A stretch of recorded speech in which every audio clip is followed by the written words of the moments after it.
Hi friends, வணக்கம். Welcome back to happy home makers channel. பனிக்காலத்தில் நம்மள நிறைய பேர் ஜுரம், தொண்டைவலி, தொண்டைக்கட்டு, சளி அப்படின்னு அவஸ்தைப்படுவோம் இல்லையா? இன்னைக்கு அதை கியூர் பண்ற மாதிரியான ஒரு சிம்பிள் ரசம் ரெசிபி தான் பார்க்க போறோம். சுக்கு, மிளகு, திப்பிலி, கண்டன் திப்பிலி எல்லாம் சேர்த்து போட்டு செய்யற ரசம் இது. நல்ல ரிலீஃப் கொடுக்கும். வாங்க அதை இப்போ எப்படி செய்யறதுன்னு பார்ப்போம். ஒரு 1/4 டீஸ்பூன் அளவுக்கு எண்ணெயோ இல்லை நெய்யோ காய வச்சுக்கோங்க. காய வச்சுட்டு அதில் உங்கள் கார அளவுக்கு ஏற்றபடி மிளகு எடுத்துக்கோங்க. நான் இங்கே கிட்டத்தட்ட 1/2 டீஸ்பூன் அளவுக்கு மிளகு எடுத்திருக்கேன். 1/4 டீஸ்பூன் அளவுக்கு சீரகம் எடுத்துக்கோங்க. இது திப்பிலியும் அரிசி திப்பிலியும். இது திருநெல்வேலி சைடு நறுக்கு மூலம் அப்படின்னு கூட சொல்லுவாங்க.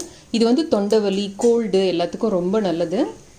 ஸோ இதை போட்டு நல்லா அந்த பச்சை வாசனை போகிற அளவுக்கு வதக்கிக்கோங்க. லேசாக அந்த மிளகு பொரிய ஆரம்பிக்கிற வரைக்கும் வதக்கிக்கிட்டால் போதும். இதை மிளகு வெடிக்க ஆரம்பிக்கிறப்ப ஸ்டவ்வை ஸ்விட்ச் ஆஃப் பண்ணிவிடுங்க. நல்லா இதை ஒரு பிளேட்டில் கொட்டி ஆற வச்சு இதை ஒரு கல்லில் லேசாக 1-2 நுணுக்கிக்கிட்டால் போதும். மிக்சியில் கூட வேண்டாம். ஒரு எலுமிச்சை அளவு புளியில் நல்லா ஒரு 1.5 கப் அளவுக்கு தண்ணி ஊற்றி ஒரு 10 நிமிஷம் ஊற வச்சு கரைச்சி எடுத்து வச்சுருக்கேன். அதை இப்போ இந்த ரசத்துக்கு ஆட் பண்ணிக்கலாம். தேவையான அளவு உப்பு சேர்த்துக்கலாம். 1/4 டீஸ்பூன் அளவுக்கு மஞ்சள் தூள், ஒரு சிட்டிகை அளவுக்கு சுக்கு, ஒரு 2 சிட்டிகை அளவுக்கு சாம்பார் மிளகாய் தூள். இதுவும் ரசத்துக்கு ஒரு நல்ல டேஸ்ட் கொடுக்கும். நல்லா இப்போ கொதிக்க வச்சுக்கலாம். நல்லா பொங்கி வர ஆரம்பிக்கிறப்ப நம்ம ஆல்ரெடி வறுத்து வச்சிருக்கிறத லேசாக நுணுக்கி இதில் போட்டுடலாம். ஜுரம், தொண்டைவலி, கோல்டு, ஃபீவர்லாம் இருக்கிறப்ப நல்ல ரிலீஃப் இருக்கும். இந்த ரசம் குடித்தோம் அப்படின்னா தொண்டைவலி டக்குன்னு சரியாக போகும், தொண்டை கட்டும் சரியாக போகும். இப்போ இதை சேர்த்துட்டு நம்ம இதை ஆஃப் பண்ணிடலாம். சேர்த்ததுக்கப்புறம் இது கொதிக்க வேண்டாம். அதுக்கப்புறமா ஒரே ஒரு சின்ன பீஸ் வெல்லம் இதில் சேர்த்துக்கலாம். 1/4 கப் அளவுக்கு பச்சை தண்ணியை இப்படி மேலே ஊற்றிட்டீங்க அப்படின்னா அந்த வாசனை ஃபுல்லும் உள்ளே அடங்கி நல்லாயிருக்கும். இது கையோடு இமீடியட்டாக க்ளோஸ் பண்ணி வச்சிடலாம். இப்போ இதுக்கு தாளித்து கொட்டிக்கலாம். எண்ணெய் 1 டீஸ்பூன் அளவுக்கு எண்ணெயோ இல்லை நெய்யோ காய வச்சுக்கோங்க.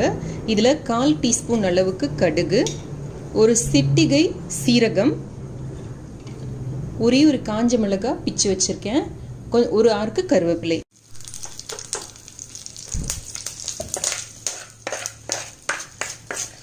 அவ்வளோதான், நம்மளோட சுக்கு, மிளகு, திப்பிலி ரசம் தயார்.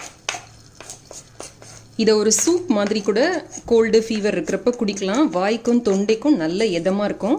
இந்த கார அளவு மாத்திரம் உங்களோட சுவைக்கு ஏற்றபடி அட்ஜஸ்ட் பண்ணிக்கோங்க. மிளகு, சுக்கு, மிளகாய் 3மே காரம்.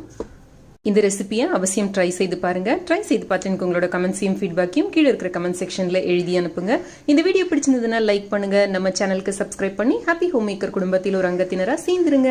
இணைந்திருங்கள். ஹாப்பி ஹோம் மேக்கருடன் என்னாலும் நன்றி, வணக்கம். ஆரோக்கியமான சமையல், ஆனந்தமான வாழ்க்கை.